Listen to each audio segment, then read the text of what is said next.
In this VideoNet interview at IBC 2015, I'm talking to Miles Weaver, who's Innovation Lead at Piksel, and Neil Berry, who is EVP Commercial for Piksel. So welcome to you both. Thank you.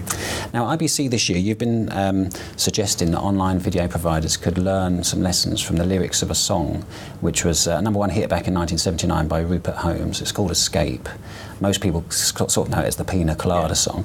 So just tell us, what the lyrics are and what the lessons to be learned are. So, I can't remember all the lyrics off the top of my head, but the basic premise of the song is these two lovers who are finding themselves growing apart, and the guy puts an ad in the classified section looking for someone who likes pina coladas and walking in the rain kind of thing, and someone finally answers, and it turns out that it's his other half, and they realize that the reason that they've started to grow apart is because they don't listen to each other, they don't learn enough about each other anymore, and they aren't aware of what each other's interests are. And we've sort of tenuously been linking this to the world of online video, in the sense that content providers, service providers need to learn more about their users, and they need to learn what their users' interests are and what their users' passions are. Because if they're not, then it's much easier for those users to drift away, much like in the song, drift away from a service that they used to like, but slowly they're finding that because it seems to have less and less interest in them, they're having less and less interest in it. So that's how we came up with the link.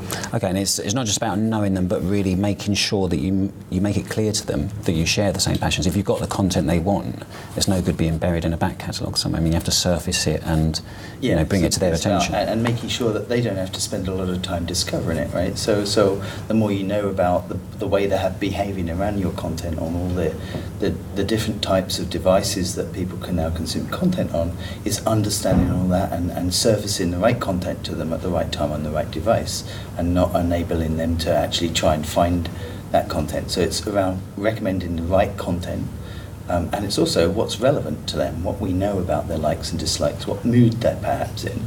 And there's even mood-based content recommendation. There's a lot of very intelligent things you can do to drive content to the right user.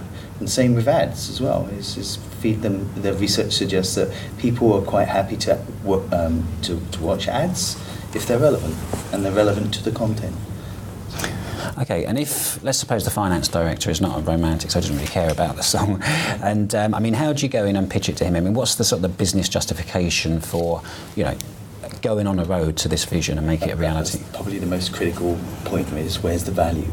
And we do a lot of business modeling with our customers to really help them put that business value together. And when you can bring together, easy search and discovery, the analytics and the content recommendation, it drives huge value in terms of you're helping the client to engage more, you're pushing them relevant content, and actually then you're perhaps implanting relevant sponsored ads, which means you can then command a higher premium with your advertisers because you know exactly what demographic you're targeting, that content is more likely to be received, the ad is more likely to be received, so you typically engage for longer.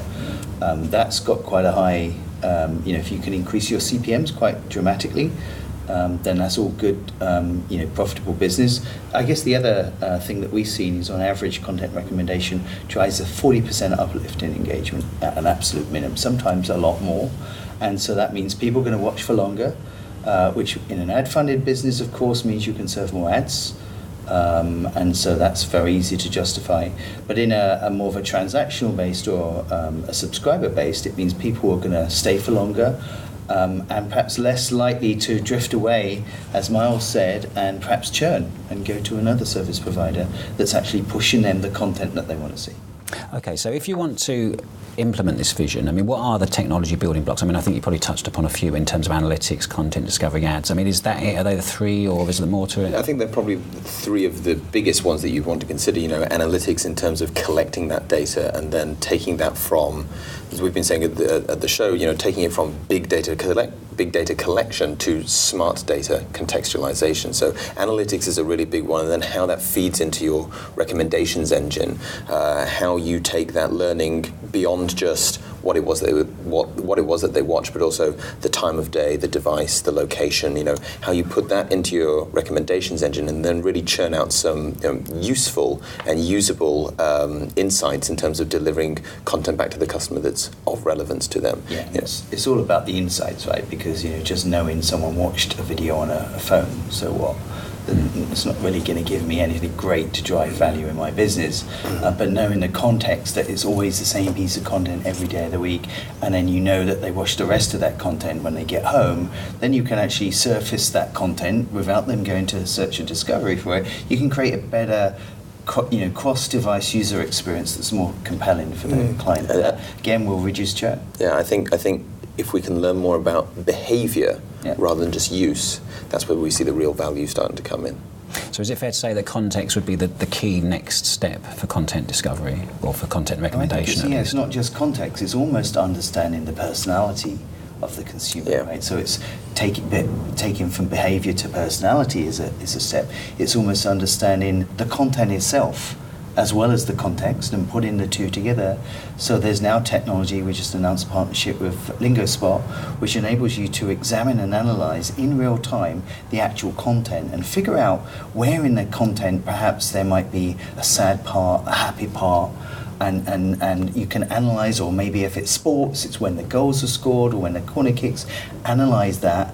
That enriches all the metadata that you permanently store around the asset, and all of that comes into the mix with the insights, with the search and with the content recommendation to really then actually say what is relevant content, enable them to find that relevant content, and where's the best place perhaps to serve the ad. And that's really powerful when you start to bring all those together. What that's really doing is becoming a more algorithmic approach to driving that. And we're not going to move towards taking all the human emotion away, because there will always be that. But all of those different types of technology all come in together to surface to really drive that monetization plan around that piece of content. Okay, and in terms of getting to know somebody who's new to the platform, I mean, you have to have a cold start at some point. And I guess to bring back the romance analogy, it's a bit like a first date, and you have to kind of find some common ground quickly and not put your foot in it. How do you go through that process? What's a good way to do that? So I think there's a couple of ways to get around it. Firstly, there's things like social login. So, if we get them to log in with Facebook or Twitter, we obviously have access to their social graph, so we can get a fair amount of learning out of that. In fact, they are much more honest in many cases on those kind of platforms about their likes and dislikes than they might be if they were giving the information directly to the service. So, social information is very, very useful and can be very useful in overcoming the cold start. Another important one is simple demographic information. We know that people of your gender, age range, location, generally go for these kind of topics, and then we can use things like the concept of missing data and whatnot to cross-reference that with things that other users may like as well. So it is a challenge, certainly, but there are ways to overcome it that probably weren't really available to us 5 years ago or something like and that. Cross-referencing that kind of social data, the demographic data with other third-party data out there like Rotten Tomatoes, and kind of then enriching all the metadata that you have, which again feeds back into making it more easily discoverable to all of your consumers. So it's around enriching all of that underlying data to be able to surface it more rapidly. Okay. All right, well, it's a very relevant subject right now, one of the hottest in the industry, so thanks for coming in and telling us about it. Thank you. Thank you.